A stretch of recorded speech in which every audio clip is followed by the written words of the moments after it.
Yan guys, ang rice terraces dito sa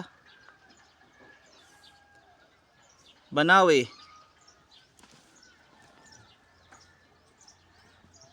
Yan guys, oh.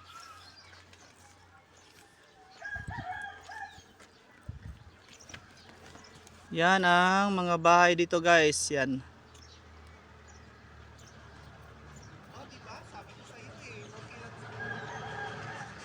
Yung mga bahay dito guys, oh.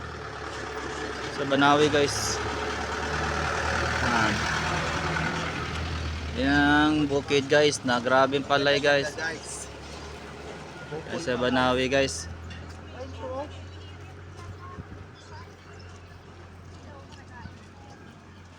Yan ang bukid dito sa Banawi. Rice terraces. Ayan guys. Grabing bukid dito guys. Yan ang mga bahay dito. Yan.